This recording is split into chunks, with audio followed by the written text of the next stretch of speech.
우리 하나님 말씀 보도록 하겠습니다. 하나님 말씀은 사도행전 3장, 신약 성경 사도행전 3장 11절에서 26절까지 말씀입니다. 사도행전 3장 11절에서 26절까지 말씀을 우리 한 절씩 교독함으로 읽도록 하겠습니다.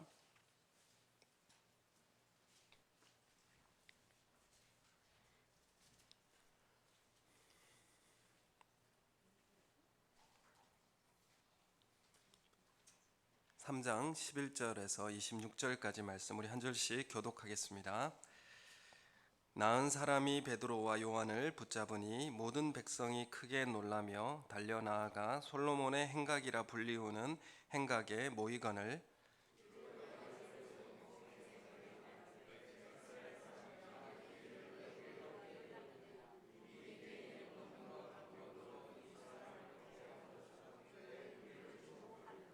아브라함과 이삭과 야곱의 하나님 곧 우리 조상의 하나님이 그의 종 예수를 영화롭게 하셨느니라. 너희가 그를 넘겨주고 빌라도가 놓아주기로 결의한 것을 너희가 그 앞에서 거부하였으니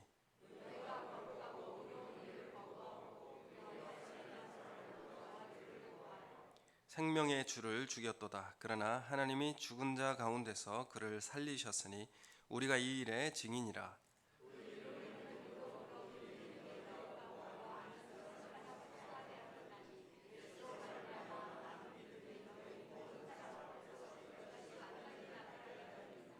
형제들아 너희가 알지 못하여서 그리하였으며 너희 관리들도 그리한 줄 아노라.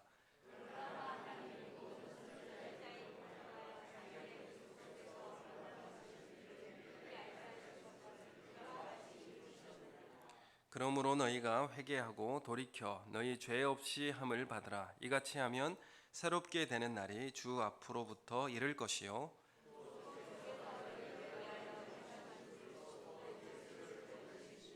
하나님이 영원 전부터 거룩한 선지자들의 입을 통하여 말씀하신 바 만물을 회복하실 때까지는 하늘이 마땅히 그를 받아두리라.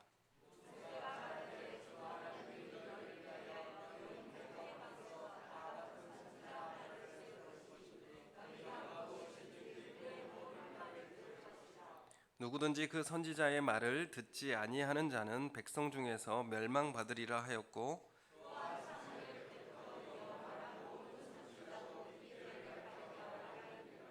너희는 선지자들의 자손이요 또 하나님이 너희 조상과 더불어 세우신 언약의 자손이라. 아브라함에게 이르시기를 땅 위의 모든 족속이 너의 씨로 말미암아 복을 받으리라 하셨으니 하나님이 그 종을 세워 복 주시려고 너희에게 먼저 보내사 너희로 하여금 돌이켜 각각 그 악함을 버리게 하셨느니라. 아멘. 반갑습니다. 우리 앞뒤 좌우에 계신 분 사랑합니다. 축복합니다. 이렇게 인사했으면 좋겠습니다. 예, 반갑습니다. 감사합니다. 우리 집에서 또 온라인으로 함께 예배에 참여하고 계시는 우리 성도님들 하나님 은혜가 함께 하기를 예수님의 이름으로 축원합니다. 가정에서 드릴 때도 예배로 이제 단정하게 하나님 앞에 드릴 수 있었으면 좋겠습니다. 우리가 살아가는 동안에 내가 하는 일처럼 그렇게 하지만은 그것이 하나님께서 하시는 일로 드러나는 경우가 있을 때가 있습니다. 그것은 우리가 왜 그런가 하면 주님이 우리와 연합해 있기 때문에 그렇습니다. 연합에 대한 이 신비라는 것이 우리에게 있죠. 예수님께서 주님이 내 안에 내가 주님 안에 거하여 연합을 이루었다 이렇게 말씀을 하고 있는데 여러분은 성령 안에서 예수 그리스도와 연합했다는 사실을 느끼고 계십니까? 느끼고 계십니까? 이게 사실은 신비입니다. 내가 일하는 것 같지만 하나님 내 안에서 일하게 하시고 함께 일한다고 해서 동역자다 이렇게 우리를 부르시는 것이죠. 그래서 어떤 면으로 내가 한 일인 것 같았지만 하나님께서 하신 일이라는 것을 우리가 뒤늦게 깨닫기도 하고 또한 그런 것들을 의식하게 되기도 합니다.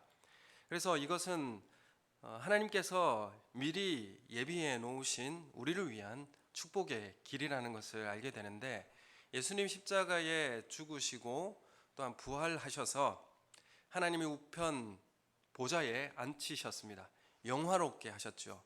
십자가를 통하여서 영화롭게 하셨는데, 보좌에 앉으셨다라고 하는 것은 왕좌에 앉으셔서 다스린다라는 그런 의미가 있습니다. 근데 우리가 누구랑 연합했습니까? 우리가 예수 그리스도의 십자가의 보혈을 믿음으로 주님이 내 안에 어떻게 오십니까? 성령 하나님으로 인하여 내 안에 임재하시고, 성령 하나님은 예수 그리스도의 영이니까 예수님이 나와 함께 연합하게 되는 것입니다. 내가 예수님과 연합하게 되니까 예수님이 영화로운 자리에 앉아 계시잖아요. 보좌 우편에. 그러면 우리도 어디에 앉게 되는 것입니까? 보좌 우편에 앉게 되는 것입니다.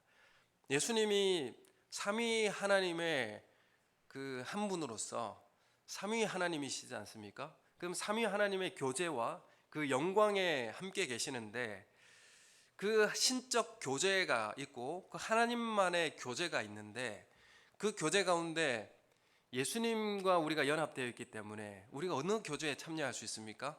하나님과의 교제, 그러니까 신적 교제에 참여하는 그런 축복을 누리게 되는 것이죠. 그래서 이 연합이라고 하는 것은 그리스도인들에게 주어진 놀라운 특권이자 그런 은혜라는 것을 우리에게 알려주고 있습니다. 오늘 이 베드로의 설교를 통하여서 오늘 이 연합의 사건, 또 하나님께서 일하시는 것이 어떻게 드러나고 있는지를 우리는 확인할 수가 있습니다. 초대교회에 많은 기적과 이적들이 나타났을 것입니다. 왜 초대교회에 이런 기적들이 이제 나타나게 될까요? 그것은 교회가 갓 태어났기 때문에 이 세상에 초대교회가 힘있게 기초를 세우게 하시는 그런 의미로 이런 기적과 표적을 나타내셨다라는 의미가 담겨 있습니다. 사실 120문도 성도들이 성령의 충만함을 받고 그들에게 나타난 이적과 기사가 수없이 많았을 터인데, 그 가운데 한 가지를 오늘 사도행전 3장에는 기록하고 있는 것입니다. 근데 우리가 이제 이 말씀을 보면서 내가 예수 그리스도를 믿으니까 이제 안전뱅이를 찾아다니는 건 아니죠.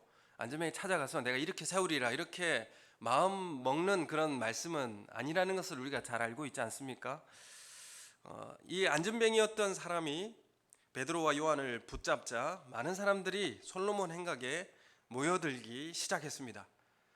이 솔로몬 행각이라고 하는 곳이 랍비들이, 유대 랍비들이 옛날부터 제자들을 가르치는 장소로 그렇게 사용되었던 곳이고, 예수님도 이 솔로몬 행각에서 복음을 가르치셨습니다.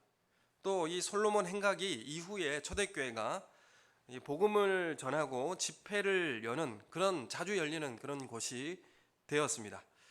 그래서 이 성전 미문 앞에 앉아서 걷지 못하여 구걸하던 이 사람, 거의 30년 넘게 그 세월을 한 장소에 이제 앉아서 구걸했습니다.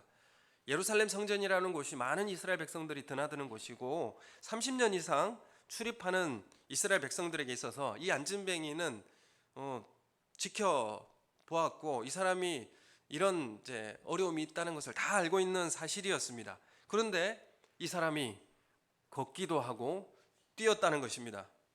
그래서 이 안진뱅이로 살아온 사람이 일어나 돌아다니는 이 기적에 많은 사람들의 관심을 일으켰습니다. 많은 사람이 관심을 가졌고, 그 관심은 베드로와 요한에게 집중된 것입니다. 이 모든 관심이 베드로와 요한에게 집중되자 베드로가 이것을 보고 백성들에게 뭐라고 말하느냐 하면 12절에 이렇게 말씀을 하죠. 우리 12절 말씀 우리 함께 읽겠습니다. 시작. 베드로가 이것을 보고 백성에게 말하되 이스라엘 사람들아, 이 일을 왜 놀랍게 여기느냐? 우리 개인의 권능과 경건으로 이 사람을 걷게 한 것처럼 왜 우리를 주목하느냐? 이렇게 말씀하고 있죠. 이러한 일은 내 개인의 권능과 나의 경건으로 인하여서 일어난 일이 아닌데 왜 나를 주목하느냐? 이렇게 지금 말하고 있는 것입니다. 나를 주목하지 마라. 이 일은 너희가 알지 못하여 죽인 예수 그리스도로 인하여 완전히 낫게 했다고 선언하고 있습니다. 우리 다시 16절 말씀을 우리 함께 읽겠습니다. 시작. 그 이름을 믿음으로 그 이름이 너희가 보고 아는 이 사람을 성하게 하였나니 예수로 말미암아 난 믿음이 모든 사람 앞에서 이같이 완전히 낫게 하였느니라. 아멘. 이 사람을 그 이름을 믿음으로, 그 이름이 누굽니까? 예수 그리스도의 이름. 예수 그리스도의 이름으로 낫게 되었다. 내가 아니라, 나를 주목하지 말고 예수 그리스도의 이름으로 말미암아 완전히 낫게 되었다. 이렇게 지금 베드로가 증거하고 있습니다. 이 베드로는 이 설교를 통해서 볼 때에 오직 예수 그리스도만을 증거하고 있습니다. 왜 우리를 주목하느냐는 것이죠. 이 말은 우리를 주목하지 말고 예수 그리스도를 바라보라, 이것입니다. 여러분, 우리의 사역의 현장이, 우리의 삶의 모든 직분의 일들이 다 이러한 모습으로 드러나기를 예수님의 이름으로 소원합니다. 나를 주목하지 마십시오. 예수 그리스도를 바라보십시오. 나를 구원하신, 나에게 생명을 주신 예수 그리스도를 바라보십시오. 이런 메시지가 우리 삶의 현장에서 드러나기를 예수님의 이름으로 축원합니다. 16절 말씀을 통해서 자세히 보시면 같이 읽어보았겠지만 제가 질문을 한 가지 더 드리겠습니다. 잠도 오시고 또 노곤하시니까 질문을 한 가지 드릴게요. 오늘 말씀을 보시면 이 안진뱅이를 일으킨 사건이, 기적이 베드로의 믿음이 일으켜 세웠을까요? 베드로의 믿음이 놀라웠기 때문에 안진뱅이를 일으켜 세웠습니까? 아니면 안진뱅이가 예수 그리스도를 믿는 믿음으로 일어났습니까? 1번인가요? 2번인가요? 2번이에요? 예, 2번. 감사합니다. 여러분, 이게 답을 가르쳐 주셔서 감사합니다. 잘 읽으셨네요. 우리가 볼 때에 목사님 믿음으로 일으켜 세우신 거다, 이렇게 생각하면 누구를 주목하게 됩니까? 목사님을 주목하게 되는 것이죠. 여러분, 이게 우리가 오해할 수 있는 요지가 있는 것입니다. 오늘 말씀해 보면 예수님이 병든 자를 고칠 때마다 그들의 믿음이 그를 낫게 했다고 칭찬한 장면들이 복음서에 자주 나옵니다. 베드로도 그 안진뱅이에게 예수님을 바라보게 했습니다. 저번 주에 설교 말씀드렸듯이 바라보게 하였습니다. 예수님을 바라보게 하였고 예수 그리스도의 이름을 믿게 한 것이죠. 그것이 그를 일으켜 세운 것입니다. 그래서 다시 말하면 베드로는 예수 그리스도의 이름을 믿도록 초청한 사람이 되는 것입니다. 그러므로 베드로는 어떤 존재인가 하면 예수님께로 인도한 매개자가 되는 것이죠. 예수님께로 초청한 그런 도구가 된 것입니다. 그래서 베드로는 이 역할을 했다고 말하고 있는 것이죠. 그래서 나를 주목하지 마라. 나는 그냥 매개자이다. 나는 그냥 돕는 자이다. 나는 예수님을 소개하는 사람일 뿐이다. 왜 우리를 주목하느냐? 이것이 오늘 베드로가 모인 사람들에게 항변하였던 내용입니다. 우리가 고린도 후서 11장 2절에 보면 바울도 이런 고백을 하고 있습니다. 고린도 후서 11장 2절 제가 읽어드리겠습니다. 내가 하나님의 열심으로 너희를 위하여 열심을 내노니 내가 너희를 정결한 처녀로 한 남편인 그리스도께 드리려고 중매함이로다. 이렇게 고백하고 있습니다. 사도 바울은 내가 너희를 위하여 열심을 내는데 왜 그러냐 하면 내가 드러나는 게 아니라 너희를 예수님께로 드리려고 중매자로 내가 일하고 있다. 이렇게 이제 소개하고 있어요. 여러분, 우리의 사역의 모습도, 우리가 일하는 현장에서도 우리가 예수님을 소개하는 매개자, 예수님을 소개하는 중매자로서 사역하는 우리 성도님들 되시기를 예수님의 이름으로 소원합니다. 여러분을 주목하지 않게 하십시오. 여러분을 드러나게 하지 마시고 오직 예수 그리스도만 드러나는 역사가 있도록 그렇게 사역하는 현장이 되시기를 예수님의 이름으로 소원합니다. 우리가 오늘 베드로의 사건과 똑같은 사건이 사도행전 14장에 보면 바울과 바나바가 이 전도 여행을 하다가 루스드라에서 복음을 전하게 됩니다. 복음을 전하게 되다가 그 말씀을 열심히 듣고 있는 한 날때부터 걷지 못한 사람을 봅니다. 그 사람을 보고 그를 일으키는 역사가 일어나죠. 그러니까 베드로도 안진뱅이를 일으켰고 바울도 안진뱅이를 일으키는 사건이 똑같이 이제 사도행전에 등장하게 됩니다. 거기에서 보면 사도행전 14장에서 자세히 보면 그 사람을 바울이 볼 때에 그 속에 구원받을 만한 믿음이 있는 것을 봅니다. 그 사람의 구원받을 만한 믿음을 보고 그리고 그를 향해서 뭐라고 하냐면 내 발로 일어서라 이렇게 명하자 일어나 걷고 치움을 받았다라고 그렇게 소개하고 있습니다. 이 일로 인해서 거기에서도 무리들에게 난리가 나는 것이죠. 어떻게 사람들이 난리가 났냐면 이 사람들은 하늘의 신이 이 땅에 사람의 모습을 입고 온 신들이라 이렇게 선언하고 바울을 헤르메스라고 하고 바나바를 제우스라고 부르면서 소를 끌고 오고 화환을 가져와서 제사를 문 앞에서 지내려고 합니다. 이 모습을 보고 바울과 바나바가 기가 막혀가지고 뛰쳐나와서 옷을 찢고 그 사람 가운데 뛰어들어 소리를 지릅니다. 뭐라고 소리 지르냐면 어찌하여 이런 일을 하느냐, 우리도 여러분과 같은 성정을 가진 사람이다. 이런 헛된 일을 하지 말고 천지를 창조하신 하나님께 돌아오라 이렇게 선언합니다. 똑같은 모습을 보이고 있지 않습니까? 바울도 그 사람에게서 구원받을 만한 믿음을 보고 이렇게 세웠어요. 베드로도 그 사람을 바라보면서 구원받을 만한 믿음을 그에게 일으켜 주고 예수님을 바라보게 하고 이렇게 세운 거예요. 우리 이 사건을 똑같이 바라보게 되는데, 그래서 베드로는 유대인들의 사도로, 그리고 바울은 이방인의 사도로 똑같이 대비되고 있는 것들을 보게 돼요. 베드로가 한 것은 똑같이 바울이 이제 하는 것으로 이렇게 사도행전에 나타나게 되는 것을 보게 됩니다. 여러분, 이것이 오늘 12절 하반절에 나오는 베드로가 고백한 우리 개인의 권능과 경건으로 한 것이 아니다라고 딱 잘라서 말하고 있는 것이죠. 사실 베드로와 요한이 하루 3번 기도 시간을 정하고 기도하는 가운데 이러한 일들을 경험했지 않습니까? 그렇다고 해서 이 내 개인의 경건으로 한 것이 아니다라고 주장하고 있는 거예요. 예수 믿는 믿음이 이것을 치료했다고 말씀을 지금 선포하고 있는 것입니다. 새벽 우리가 기도 시간을 정해놓고 기도하는 문화를 우리도 가지고 있죠. 유대인들도 그 유대인들의 기도 시간을 가지고 똑같이 베드로와 요한도 기도를 했습니다. 우리도 이제 시간을 정해놓고 기도하는 시간들이 있죠. 새벽 기도회나 또는 금요 기도회 시간을 정해놓습니다. 새벽 기도가 언제 이제 어떻게 시작되는지 아십니까?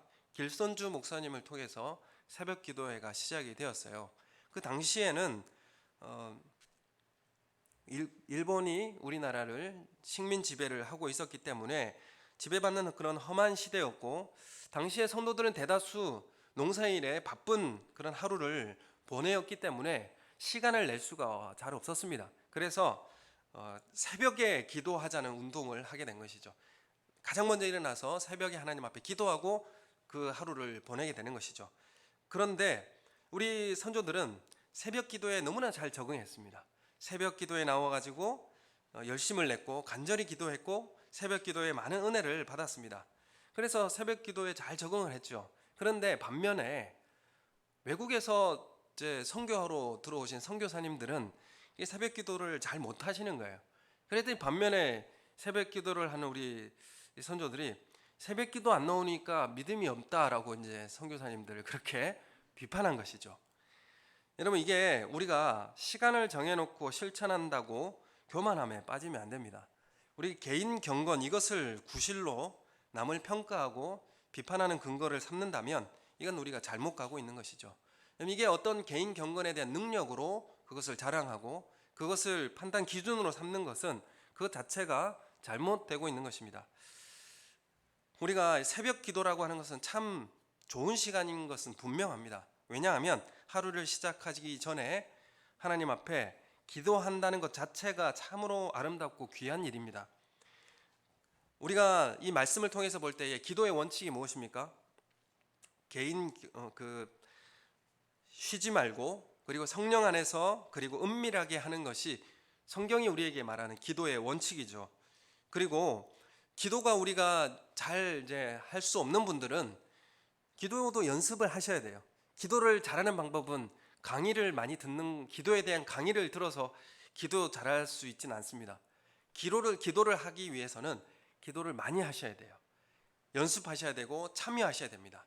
함께 기도하는 곳에 참여하셔서 함께 기도하셔야 됩니다. 내가 기도하기가 좀 어렵다, 기도가 잘 안 된다, 그러시면 금요 기도에 나오십시오. 금요 기도에 나오시면 기도 연습을 하실 수 있어요. 그래서 왜 기도가 중요한가? 여러분, 우리가 연습을 하는 것은 실제적으로 사용하기 위해서 기도하는 거 아니겠습니까? 예비군들이 왜 총 쏘는 것을 연습하는 것이죠? 실전에 잊어버리지 않고 이것은 살기 위해서 하는 연습이기 때문에 그렇습니다. 여러분, 기도가 그렇지요. 기도가 우리는 연습을 해야 실전에서도 잘할 수 있습니다. 그래서 배우셔야 되고요. 함께 훈련 받으셔야 됩니다. 그래서 기도의 자리에 꼭 나오시면 좋겠습니다. 기도하지 않으면 살 수 없어요. 오늘 이 경건의 시간을 통하여서 이 베드로가 요한이 또한 기도의 자리를 통하여서 그들의 삶의 성령 충만함을 이어갔던 이 삶을 우리가 보게 됩니다. 이 고린도 교회 성도들이 오늘 고린도 전서를 우리가 큐티를 하고 있는데 고린도 교회의 문제들이 다양한 문제들이 많이 있었지만 그 중에도 한 가지 그들이 빠졌던 위험이 뭐였습니까? 사람에 대한 재능이나 은사, 탁월한 지혜 이런 것들을 힘으로 삼아서 그들을 추앙했던 그런 오해들이 있었습니다.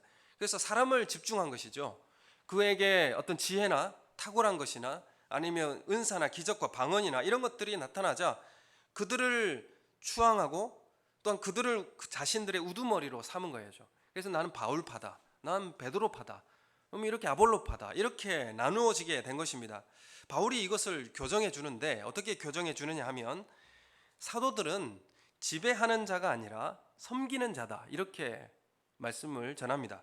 그리고 여기서 섬기는 자라는 의미는 어떤 의미냐 하면 이 단어는 식탁에서 시중 드는 종의 의미를 뜻하는 그 종의 단어를 차용했습니다. 그래서 교회에서 직분을 맡은 사람들은 모두 다 이 식탁에서 섬기는, 식탁에서 수종드는 종이라는 의미가 다 담겨 있는 거예요.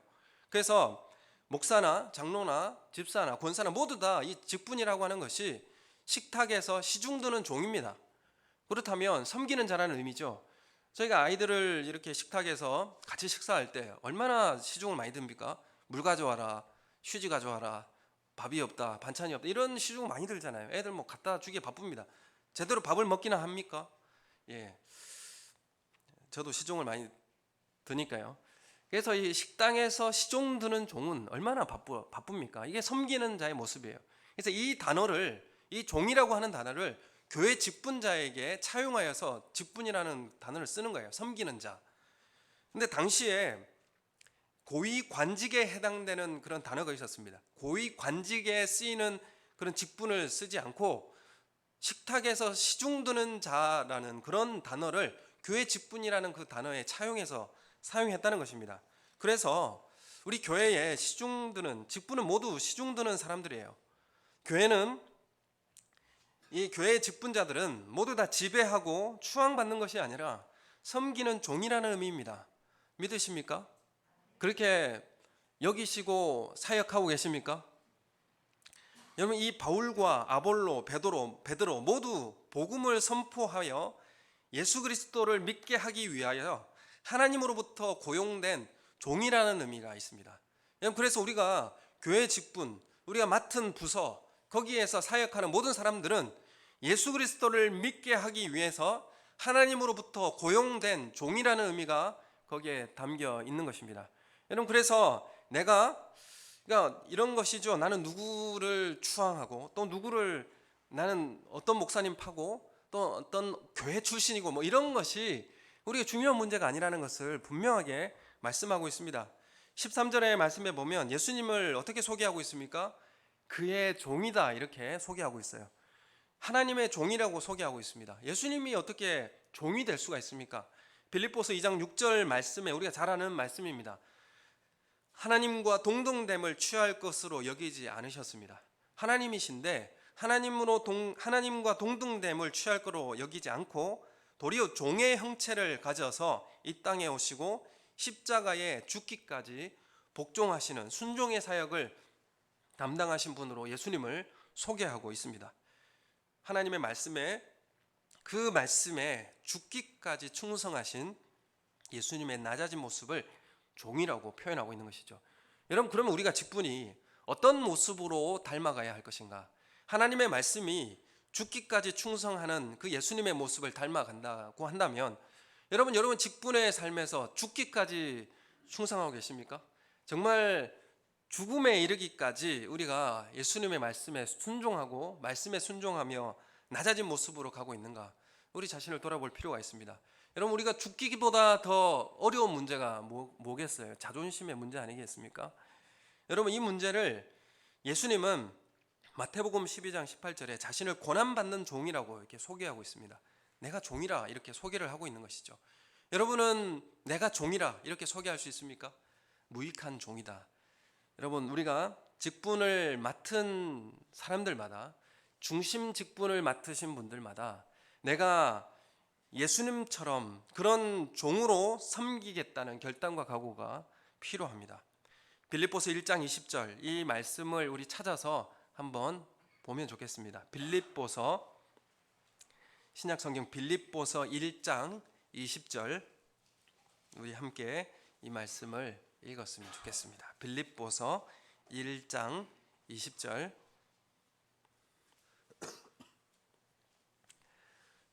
빌립보서 1장 20절, 우리 함께 읽겠습니다. 시작. 나의 간절한 기대와 소망을 따라 아무 일에든지 부끄러워하지 아니하고 지금도 전과 같이 온전히 담대하여 살든지 죽든지 내 몸에서 그리스도가 존귀하게 되게 하려 하나니. 아멘. 여러분, 이것이 바로 바울이 소망했던 것입니다. 나는 어떤 일을 하든지 부끄러워하지 않습니다. 이거예요. 나는 어떤 일을 해도 부끄럽지 않습니다. 그래서 내가 살든지 죽든지 나는 내 몸에서 그리스도만 존귀하게 되게 하려 함입니다. 내 삶에서는 나는 사라지고 없어져도 상관없습니다. 난 죽어도 상관없고 내가 어떤 일을 해서 부끄러워져도 상관이 없습니다. 그러나 내 몸을 통하여서 예수님만 드러나면 됩니다. 예수님의 이름만 존귀케 되어지면 저는 만족합니다. 이것이 바로 바울의 고백이었습니다. 여러분, 우리 교회의 모든 성도들의 이 고백이 되시기를 예수님의 이름으로 축원합니다. 여러분, 오늘 베드로의 설교를 자세히 들여다보면 성령에 대해서 언급한 곳이 없어요. 무엇을 계속 주장하고 있냐면 예수 그리스도를 주장하고 있습니다. 예수 그리스도를 드러내고 있어요. 성령 하나님이 표면에 등장하고 있습니다. 분명히 이 성령의 역사 가운데 일어난 기적의 사건인데, 성령의 충만을 받아서 그 성령 충만한 삶 가운데 일어난 기적인데도 성령에 관한 이야기가 드러나고 있지 않아요. 성령에 대해서 말하고 있지 않습니다. 성령의 역사가 어땠는지로 이야기하고 있지 않습니다. 성령 하나님은 항상 예수 그리스도의 이름을 나타나게 해요. 성령 하나님의 사역은 항상 예수님의 이름만을 높이게 합니다. 예수님을 바라보게 해요. 그게 바로 성령 하나님의 사역입니다.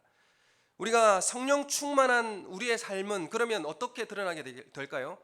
성령 하나님이 드러날까요? 아니죠. 성령 충만해지면 우린 예수 그리스도가 드러나게 그렇게 일하게 되는 것이죠. 성령 하나님이 그렇게 일하시기 때문에 우리도 그렇게 일하게 된다는 것입니다. 예수를 바라보게 하고 예수 그리스도의 이름 뒤에서 일하게 되는 것입니다. 오늘 베드로와 요한도 예수 그리스도의 이름만을 높이는 일을 지금 하고 있는 것입니다. 이게 바로 성령 충만한 사람, 그 사람들의 삶의 모습입니다. 여러분, 우리가 성령 충만합니까? 그럼 나의 은사와 방언과 또는 나의 지식과 지혜를 자랑합니까? 그렇지 않죠. 누구를 드러나게 되어 있습니까? 예수 그리스도를 드러나게 되어 있습니다. 예수 그리스도를 소개하는 곳의 매개체로, 그런 섬기는 자로 그렇게 쓰임받게 되어 있습니다. 이것이 성령 충만한 사람들의 삶의 모습이요, 온전한 성령론의 모습이라는 것을 우리가 알게 되는 것입니다. 성령 하나님이 이렇게 사역하십니다. 지금 교회의 성령 하나님의 역사 가운데 우리가 그 임재와 다스림 가운데 우리가 생활하고 있지만 성령 하나님 항상 예수 그리스도를 향하게 합니다. 예수 그리스도 이름을 드러나게 합니다. 오늘 설교에도 보면 예수 그리스도 이름만 지금 증거하고 있는 것을 우리가 확인하게 됩니다. 그래서 14절에 보면 예수님을 거룩한 분, 의로운 분이라고 소개하고 13절에는 종으로 소개하고 15절에는 예수님을 생명의 주로 그렇게 소개하고 24절에 보면 예수님은 구약의 모든 선지자들의 예언이 이루어진 그런 사건이다. 모든 선지자들의 예언이다. 그것이 이루어진 것이다. 이렇게 소개하고 있고, 이 모세의 율법을 너희가 듣는다면 당연히 모세와 같은 선지자인 예수님의 말씀을 들어야 한다고 23절에 이제 22절에 말씀하고 있고 23절에 보면 누구든지 그 선지자의 말을 듣지 아니하는 자는 백성 중에서 멸망받으리라. 예수님의 말씀을 듣지 않으면 멸망받을 것이다. 이렇게 선언하고 있는 것입니다. 우리가 오늘 근래에 구약 성경대학을 통해서 신명기를 보고 있지 않습니까? 거기에 보면 모세가 이 말씀을 하죠. 나와 같은 선지자를 보낼 것인데 그의 말을 들을지어다. 이렇게 말씀하고 있죠. 그 선지자가 바로 예수님입니다. 모든 선지자, 사무엘부터 시작한 모든 선지자들의 예언이 예수 그리스도로 인하여 완성됐다는 것을 말씀하고 있는 것입니다. 여러분, 우리가 우리 사역의 모든 것이 예수 그리스도로 드러나고 예수 그리스도 이름만 존귀케 되어지는 그런 사역으로 드러나기를 예수님의 이름으로 소원합니다. 여러분, 이 세례 요한 우리가 잘 알고 있죠. 말라기서에 보면 예수님이 오기 전에 누구를 보내겠다고 하면 엘리야를 보내겠다 이렇게 말씀하고 있습니다. 그 엘리야가 바로 세례 요한입니다. 그런데 세례 요한이 하는 일은 그 맡은 일이 뭐겠습니까? 사명이 뭐죠? 저분이 메시아다, 저분이 그리스도라고 소개하고 끝나는 거예요. 그게 자신의 사명이었습니다. 그래서 세례 요한은 하나님의 그 세상 죄를 지고 가는 하나님의 어린 양이로다 이렇게 소개하고 자신은 어떻게 되었습니까? 대제사장이 되었습니까? 아니면 고위 관직이 되었습니까? 세상에 유명한 그렇게 칭송받는 사람이 되었어요? 그렇지 않죠. 이 사람이 왜 이렇게 죽었을까에 대해 의문을 가질 정도로 감옥에 갇혀서 정말 비참하게 참수를 당해 죽었습니다. 순교를 당하게 되었죠. 여러분, 이게 바로 사명자의 삶의 모습이에요. 여러분, 우리가 세례 요한의 사명은 저분이 예수님이다 이렇게 소개하고 그 삶을 마감해도 자신은 만족한다는 그런 고백을 했던 사람입니다. 나는 예수님 앞에 신발끈도 맬 그런 가치 없는 존재다. 나는 왕이 오실 때에 나팔을 불어서 왕이 오신다는 것을 소개하고 자신은 사라지는 소리라고 그렇게 자신을 소개했습니다.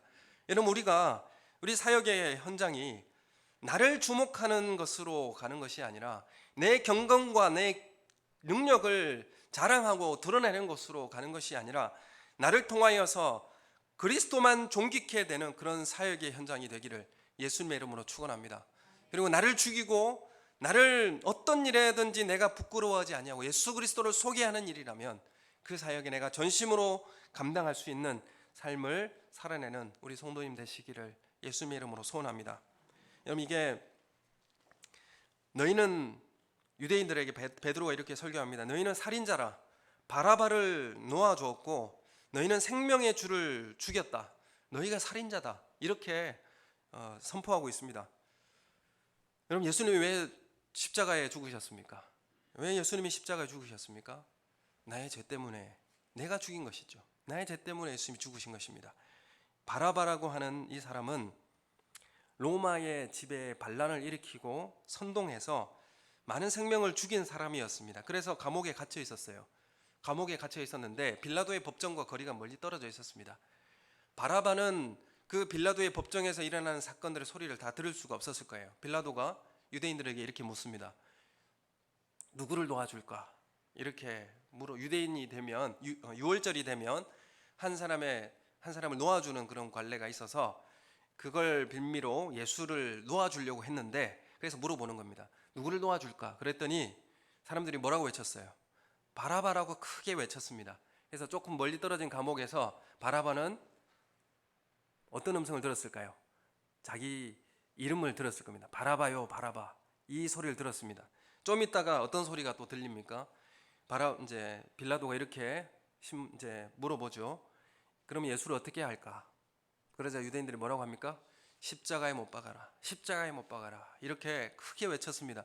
그러자 바라바가 어떻게 들었겠습니까? 바라바, 바라바, 십자가에 못 박아라. 이렇게 들은 것이죠. 그래서 좀 있다가 이제 로마 병정들이 와서 그 문을 열었습니다. 아, 이제 난 죽었구나. 그런데 뭐라고 하죠? 너 이제 자유야. 살게 되었어. 이렇게 말하는 것입니다. 이게 복음의 은혜입니다. 여러분, 우리가 예수를 죽였지만 그 예수님은 우리를 살리신 것입니다. 내가 그 십자가에 죽어야 되지만 예수님이 나를 살리신 것입니다. 그게 바로 생명의 주 되신 예수님을 우리가 죽였습니다. 내가 회개하고 돌이키면 이 지금 부활하여 역사하신 주님을 영접하면 너희도 다시 새로운 날을 갖게 될 것이다. 이게 바로 베드로의 설교의 핵심입니다. 오늘 15절 16절 말씀에 보면 생명의 주를 너희가 죽였다. 그리고 16절에 보면 그 이름을 믿음으로 이 사람이 완전히 낫게 되었다. 이 말이 무슨 의미입니까? 예수님이 죽었다고 생각하지만 지금 부활하셔서 여전히 살아서 역사하고 계시다는 사실을 지금 보아라 이렇게 증언하고 있는 것입니다. 우리는 부활의 증인이다. 이렇게 메시지를 선포하고 있는 것입니다. 그리고 19절이 바로 이 설교의 결론입니다. 우리 19절 말씀을 우리 함께 같이 읽겠습니다. 시작. 그러므로 너희가 회개하고 돌이켜 너희 죄 없이 함을 받으라. 이같이 하면 새롭게 되는 날이 주 앞으로부터 이를 것이요. 아멘. 이것이 이제 결론과도 같은 이 설교의 끝입니다. 너희가 회개하고 돌이켜서 너희 죄 없이 함을 받으라. 너희가 회개하라. 이 회개하라는 말은 생각을 바꾸다라는 의미가 있습니다. 내가 옳다고 여겨왔던 가치관, 죄의 습관들 버리고 새로운 것으로 교체하는 변화를 말합니다.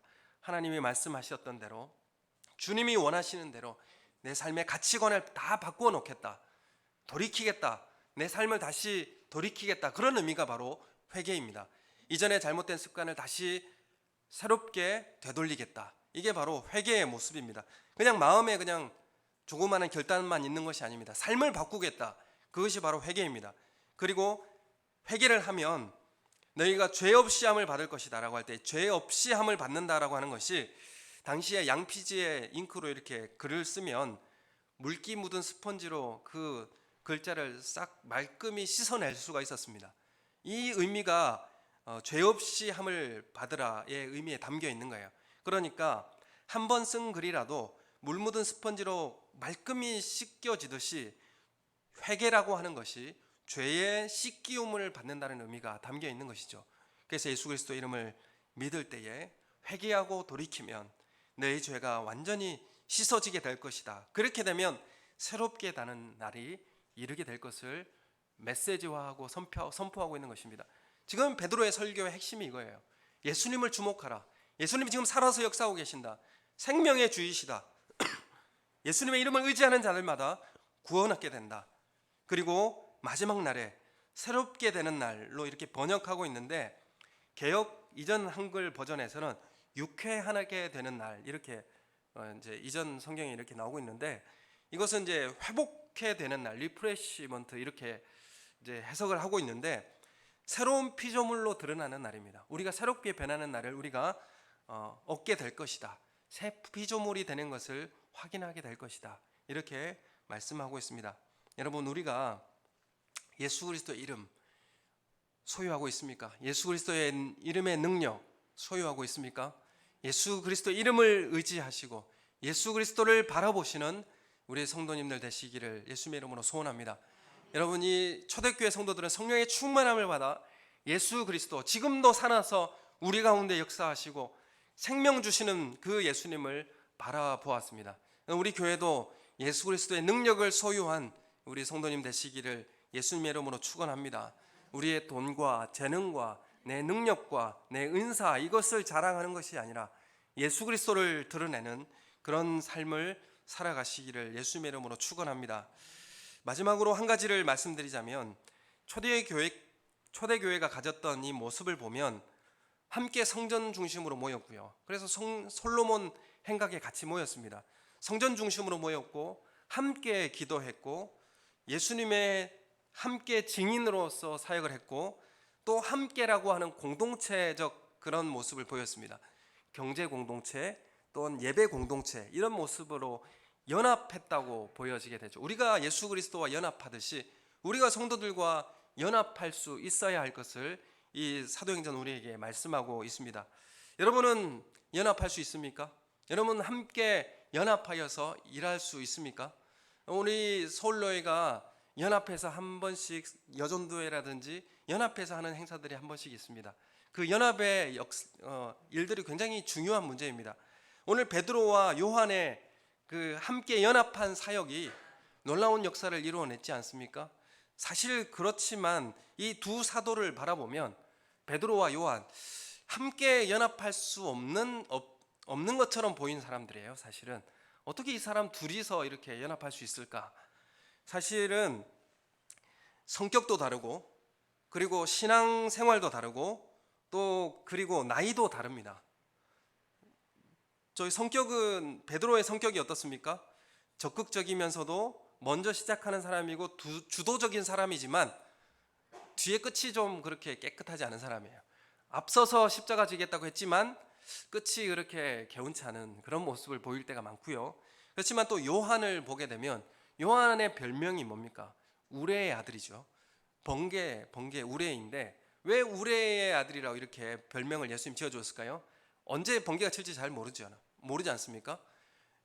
급하게 화를 내고 과격한 사람이라는 것을 우리가 알 수 있는데, 예수님과 같이 사마리아 땅을 지나가려고 할 때 사마리아인들이 못 지나가겠어요. 그랬더니 요한이 뭐라고 하냐면, 하늘에 불을 내려서 저 사람들 다 태워버렸으면 좋겠습니다. 이렇게 정말 과격한 사람이 바로 요한의 모습이에요. 하여튼 성격이 베드로와 요한은 다른 사람입니다.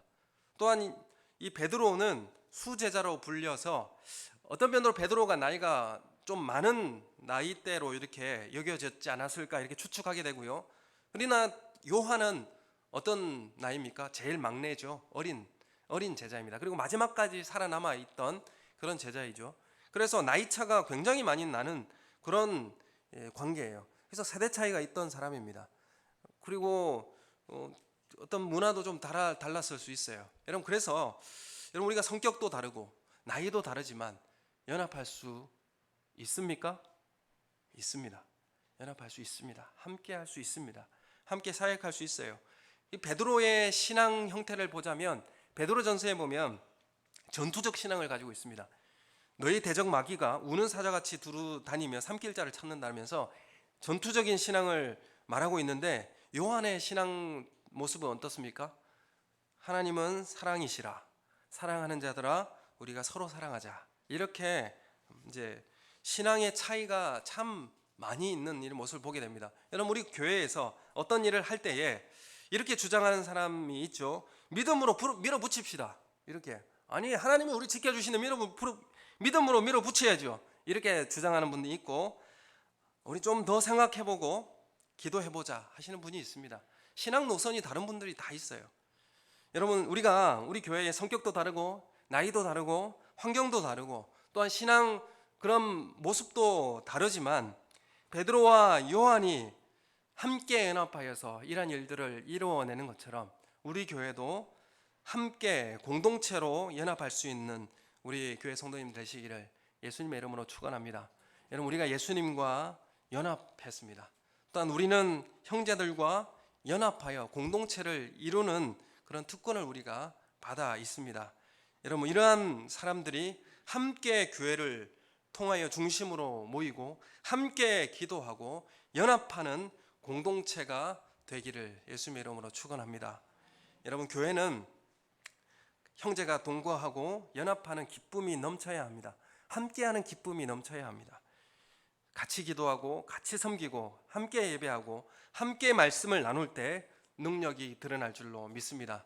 이 연합의 축복이 우리 교회 가운데 함께하기를 예수님의 이름으로 소원합니다. 우리 함께 기도하겠습니다. 우리 사역의 현장에서 나를 드러내는 것이 아니라 예수 그리스도가 드러나게 해주시고 우리가 공동체로서 연합을 이루어내는 그런 아름다운 교회가 될 수 있도록 축복해달라고 우리 다 같이 함께 한 목소리로 기도하겠습니다. 하나님 아버지, 우리가 내 자신의 재능과 지식과 능력을 과시하고 나를 드러내는 모습으로 사역하였다면, 하나님, 우리가 회개하고 다시 예수 그리스도만을 존귀케 되어지는 사역으로 우리 삶을 살든지 죽든지 내 몸에서 그리스도만 존귀케 되어진 역사가 드러나게 하여 주시옵소서. 하나님, 우리가 서로 다른 사람들이 우리가 함께 모여서 예배드리고 함께 모여 기도하고 함께 모여 섬기며 함께 모여 동거하는 이러한 축복을 우리 가운데 허락하여 주셨사니, 주님이 우리와 함께 연합하였던 것처럼 우리도 형제와 연합하여 동거함의 기쁨이 충만한 교회가 되게 하여 주시옵소서. 그리하여서 함께 사역할 때에 예수 그리스도의 능력이 드러나는 교회가 되게 하여 주시옵소서. 감사함을 드리옵고 예수님 이름으로 기도드립니다. 아멘.